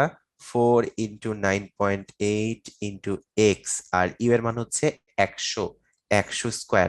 চলো ক্যালকুলেট করি, তাহলে দেখি কত আসে। এর যদি আমরা ক্যালকুলেট করতে বসে যাই, 4 × 9.8 × x = 100², এটা আসতেছে আমার অ্যান্সারটা 255.102 মিটার। এটাই হচ্ছে তখন আমাদের কি হবে বলো, অ্যান্সার হবে। সো এই ধরনের প্রশ্ন আসলে ঠান্ডা মাথায় সলভ করবা, এমনি তোমরা সলভ করতে পারবা। তো চলো আমরা সামনের দিকে মুভ করি। এবার আমাদের টপিক হচ্ছে ক্ষমতা ও কর্মদক্ষতা। এখন আমরা পড়াশোনা করব ক্ষমতা ও কর্মদক্ষতা নিয়ে, একটু একটু করে পড়বো। এবং এখানে দেখতে পাচ্ছি একটা হালকের ছবি আমি অ্যাড করে দিচ্ছি, জাস্ট পাওয়ারফুল বোঝানোর জন্য। কিন্তু এই ক্ষমতা আর ফিজিক্সের ক্ষমতা সেম না। ফিজিক্সের ভাষায় ক্ষমতা বলতে কি বোঝায়, ফিজিক্সের ভাষায় বলে পাওয়ার হচ্ছে W/T, অর্থাৎ বা E/T, মানে তুমি প্রতি সেকেন্ডে, 1 সেকেন্ডে কতটুকু কাজ করতে পারো, কাজ বা শক্তির রূপান্তর করতে পারো, শক্তির রূপান্তর করতে পারো। ঠিক আছে, এইটাই হচ্ছে কি বলতো ফিজিক্সের ভাষায় ক্ষমতা। এরপরের ফর্মুলা পি সমান এফ ভি কই থেকে আইলো ভাইয়া? ঠিক আছে, পি সমান আমরা জানি ডাব্লিউ বাই টি। মনে করো একটা অবজেক্টকে আমরা এইখান থেকে তুলে এইখানে নিয়ে আসলাম, তাহলে বলো তো এই যে কাজটা এটা কি বিভব শক্তি থেকে আসছে? বিভব শক্তি সমান আমরা জানি এম জি এইচ। কত বসানো যাবে? M g H by T. লক্ষ্য করে দেখো, এভাবে লেখা যাবে m g into H by T. M g মানে হচ্ছে ফোর্স, যেটা একটা ওজন, এবং এইচ বাই টি মানে ভি। এখান থেকে আসে পি ইকুয়াল টু কি বলো? F V. অনেকটা W equal to F S cos থিটার মতো। লাইক মনে করো একটা অবজেক্টকে তুমি ফোর্স দিলা, কিন্তু সরণ হলো এইদিকে, ঠিক আছে? তখন আমাদের ডাব্লিউ সমান কিন্তু ফর্মুলা ইউজ করি এফ এস কস থিটা। আর যদি আমাদের মনে করো যেদিকে ভাই আমরা ফোর্স দিচ্ছি সরণ যদি একই দিকে হয়, তখন আমরা ফর্মুলা ইউজ করি W equal to F S. তাহলে একইভাবে পি সমান একটা ফর্মুলা হতে পারে কি এফ ভি কস থিটা। মানে যেদিকে তুমি ফোর্স দিচ্ছ, মনে করো মুভমেন্টটা হয়েছে অবজেক্টের ভেলোসিটি থিটা কোণে, তখন ফর্মুলা কি হবে? পি সমান এফ ভি কস থিটা। এরপরে ফর্মুলা পি সমান M G S by T. তোমরা বুঝতে পারছো যখন একটা বস্তুকে আমরা উপরে উঠাবো। আবার পি সমান half M V square by T হতে পারে। একটা অবজেক্টকে মনে করো ছুঁড়ে ফেললাম ভি ভেলোসিটিতে, তখন আমাদের শক্তিটা কিন্তু কাজটা কৃতকার্য হতে ব্যয়িত শক্তি হবে কোনটা? Half M V square. তখন ফর্মুলা ইউজ করতে হবে কোনটা? পি সমান half M V square by T. আবার এরকম হতে পারে একটা অবজেক্ট মনে করো তুমি এইখান থেকে তুলছো, দেন এখানে নিয়ে এসে ফেলে দিচ্ছ, ভেলোসিটিও আছে, হাইটও আছে। অবজেক্টটা প্রথমে তুমি কি করছো বলো তো? তুলছো। তারপরে এই যে দেখো, তুললাম, ফেলে দিলাম। একটা অবজেক্ট যদি ভাই আমি তুলি, দেন যদি ফেলে দেই, ঠিক আছে, তোলার পরে যদি ফেলে দেই, তাহলে তখন ফর্মুলাটা কি হবে আমাদের? তখন হবে P equal to m g H তোলার জন্য plus half M V square divided by. এরপরে টার্মটা আসে কর্মদক্ষতা বা কর্মক্ষমতা, যাই বলো না কেন, এটাকে প্রকাশ করে ইটা দিয়ে। এনটাকে একটু বড় করে নামায় দিতে হয়, এটা মনে রাখবা। Output by input into 100%। ঠিক আছে, কিভাবে সলভ আউট করবো? ইটা ইকুয়াল টু লেখা যায়, মানে তোমার আউটপুটটা কতটুকু, তুমি কতটুকু শক্তি আউটপুট পাচ্ছ, কতটুকু শক্তি আউটপুট পাচ্ছ, মানে কি লভ্য কার্যকর শক্তি কত, কার্যকর বা ইফেক্টিভ এনার্জি কত, অর্থাৎ ই প্রাইম দিয়ে প্রকাশ করে। আর নিচে হচ্ছে ইনপুট, মানে কতটুকু তোমার শক্তি দিছে, প্রদত্ত শক্তি কতটুকু, অর্থাৎ ই। আবার এটাকে পাওয়ার দিয়ে প্রকাশ করতে পারে। লাইক মনে করো আমাদের ইফেক্টিভ আউটপুট, ইফেক্টিভ পাওয়ারটা কতটুকু, ইফেক্টিভ পাওয়ারটা হচ্ছে কি পি প্রাইম।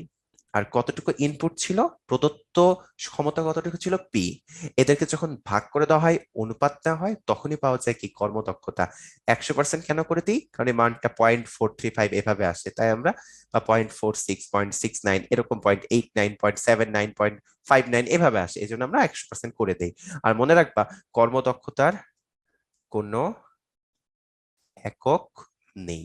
তো ভাই আবার নিচে আবার কিসের একক লিখছে? আই হাই, এটা তো কনফিউজড হয়ে যাওয়ার মতো। নিচের এককগুলো হচ্ছে ক্ষমতার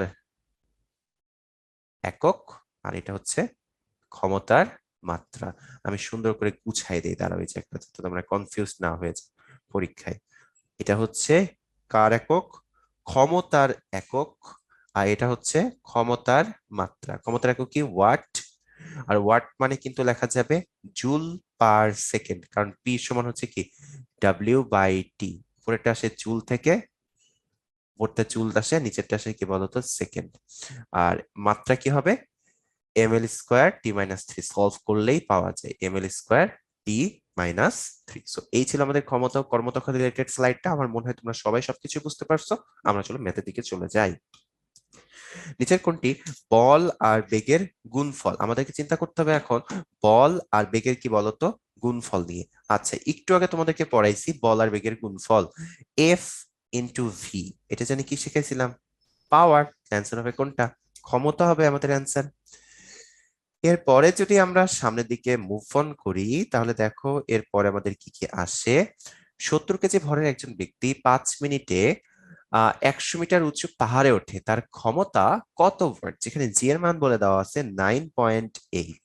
আচ্ছা, এই ম্যাথটা ভাই আমরা কিভাবে সলভ আউট করব?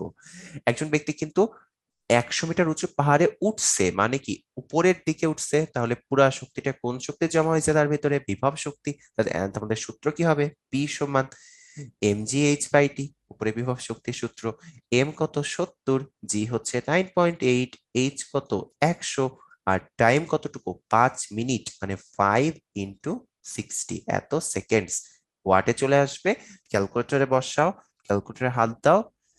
70 ইন্টু 9.8 ইন্টু 100 ডিভাইডেড বাই 5 × 60, এটা আসতেছে আমার 228.67 এত ওয়াট, 228.67 ওয়াটস। এরপরে যদি আমরা সামনের দিকে মুভ অন করি, কি বলছে? প্রত্যেকটা ধাপে 10% করে শক্তি অপচয় হয়, তাহলে 2 ধাপে কর্মদক্ষতা কত? খুবই সহজ একটা প্রশ্ন। প্রশ্নের উত্তর কিভাবে সলভ করবো আগে সেটা দেখো তোমরা। প্রতি ধাপে 10%, 10% লস্ট হচ্ছে এনার্জি, তাহলে আছে কতটুকু? আছে কতটুকু বলতো? আছে কতটুকু? আছে হচ্ছে 90%, দ্যাট মিনস কত? 0.9। কত ধাপ শেষে? এক ধাপ শেষে, ফার্স্ট ধাপ শেষে। কথা বুঝছো? তোমাকে আমি দিলাম 100, ধরো 100 টাকা দিচ্ছি। এক ধাপ শেষে ওই 100 এর কতটুকু আছে বলো তো? 0.9 তোমার কাছে। কয় ধাপ শেষে? এক ধাপ শেষে। এর মানে কত? 100 ইন্টু 0.9, কত হয়ে গেল বলো তো? 0.9 হয়ে গেছে। কথা বুঝতে পারছো? 100 এর 0.9 না, 90% আমরা বলবো আর কি, তাহলেই হয়ে যাবে। 100 এর 90%, তাহলে কতটুকু আছে বলতো? 100 থেকে 0.9 আছে, তাই না? 100 থেকে কতটুকু আছে? আমাদের 10% নষ্ট হয়ে গেছে, তাহলে আছে কতটুকু? 100 এর থেকে, 100 থেকে 0.9। তারও সুন্দর করে গুছিয়ে লিখে দিই, এভাবে না করে আগে বুঝাই নেই। তাহলে বলো, প্রথম ধাপ শেষে আমাদের 100 থেকে কত হয়ে গেছে? 90, ধরো 0.9%, মানে কত? 90%। হ্যাঁ, এটা একটা ধাপ শেষে। এরপরে আরেকটা ধাপ, দুইটা ধাপ গেছে, দ্বিতীয় ধাপ গেছে। বলো আমাকে, তাহলে 10% লস হয়েছিল, 90% ছিল। এখন কি হবে? এই 90 এর আবার কতটুকু থাকবে? 90% থাকবে। আগে ছিল কত? 100 এর 90%, এখন কত থাকবে বলো তো? এই প্রথম ধাপ শেষে দ্বিতীয় ধাপ যখন যাবা, মানে আরেকটা ধাপে যখন যাবা, 2 নাম্বার ধাপে যাবা, তখন কি হবে?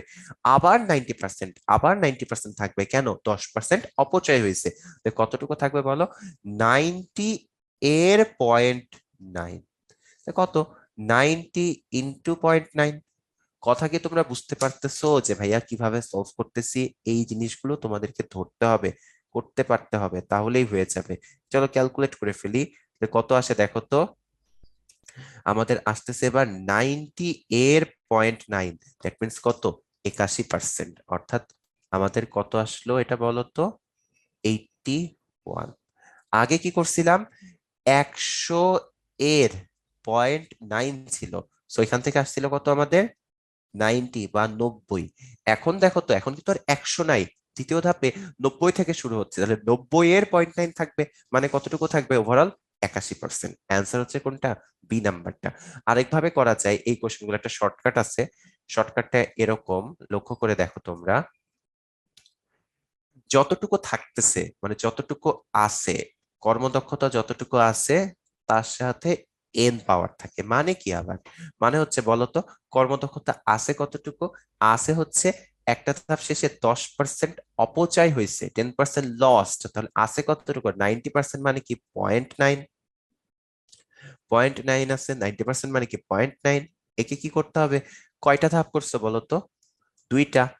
তাহলে এন এর মান হচ্ছে 2, তাহলে কত হয়?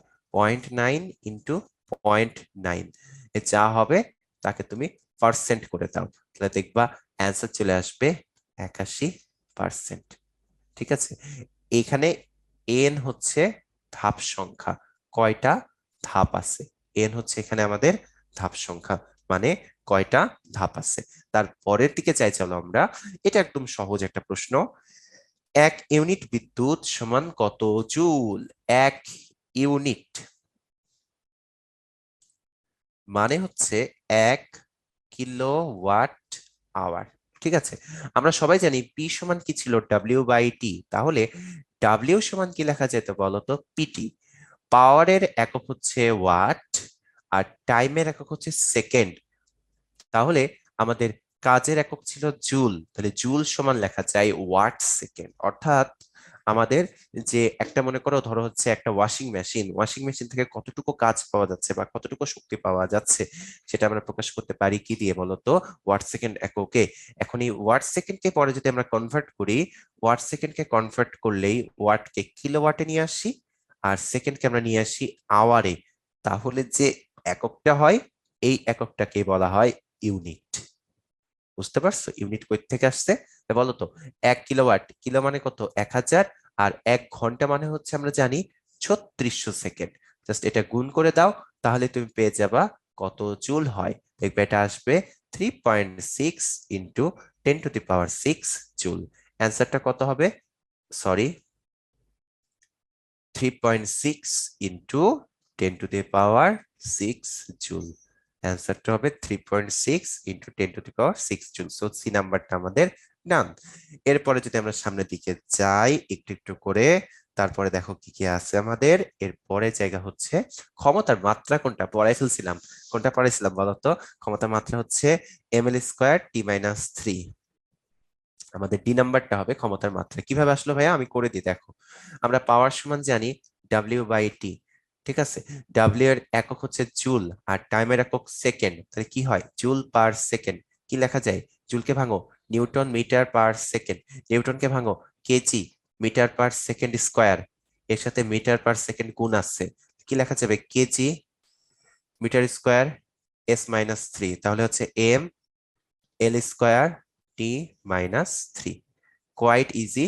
ঠান্ডা মাথায় তোমরা চাইলে এটা সলভ আউট করে ফেলতে পারবা। তো চলো এরপরে আমরা সামনের দিকে যাই। আচ্ছা, কি বলছে দেখো, কোন যন্ত্র দ্বারা 5 কেজি ভরের একটি বস্তুকে 2 মিনিটে 15 মিটার উচ্চতায় উঠানো হলো। আচ্ছা, 5 কেজি ভরের একটা বস্তু আছে, এটাকে কি করছি আমরা? 2 মিনিটে উঠাইছি। কতটুকু উঠাইছি? কোথায় নিয়ে আসছি দেখো তো? 15 মিটার উচ্চতায়। টাইম কতটুকু বলে দিচ্ছে ওরা? 2 × 60 মানে কত? 120 সেকেন্ড। আচ্ছা, অভিকর্ষ বলের দ্বারা কৃতকাজ ধনাত্মক। এখানে জীবনেও না, অবজেক্টটাকে তুমি উঠাইছো উপরের দিকে, সরণ উপরের দিকে, আর অভিকর্ষ বলের প্রভাবটা কাজ করে কোন দিকে? গ্র্যাভিটি কাজ করে নিচের দিকে। তো এই ক্ষেত্রে থিটা হচ্ছে 180 ডিগ্রি। তাহলে এটা ডেফিনেটলি ডাব্লিউ সমান FS কজ 180। মানে কি হয়ে যাবে? এটা হবে -FS, ঋণাত্মক কাজ, নেগেটিভ কাজ হবে। এটা পজিটিভ না, সো 1 নাম্বারটা হবে না। 2 নাম্বারটা দেখি, বস্তুর বিভব শক্তির পরিবর্তন নাকি 75 জুল। আচ্ছা ঠিক আছে, করে দেখি চলো। ইপি সমান আমরা জানি mgh। এম কত দেখো তো? 5 কেজি। জি কত? 9.8। আর এইচ কত? 15। গুণ করো, গুণ করো, গুণ করে বলো কত হয়। করে দেখো কতটুকু আসে, বিভব শক্তির পরিবর্তনটা কতটুকু আসে দেখো। আহ এটা আসে হচ্ছে আমাদের কত? 735 জুল। ও মাই গড, এটা আসতেছে 735 জুল। এখানে তো 735 নাই, তো এটাও হবে না। 3 নাম্বারটা দেখি, যন্ত্রের কার্যকর ক্ষমতা কত, দেখা যাক কি হয়। কার্যকর ক্ষমতা পি আউটপুট ইকুয়াল টু, সবসময় ফর্মুলা দিয়ে বের করতে হয়, মনে রাখবা। আর পি ইনপুটটা সবসময় প্রশ্নে দেওয়া থাকে। এখানে তাহলে কি হচ্ছে? mgh/t।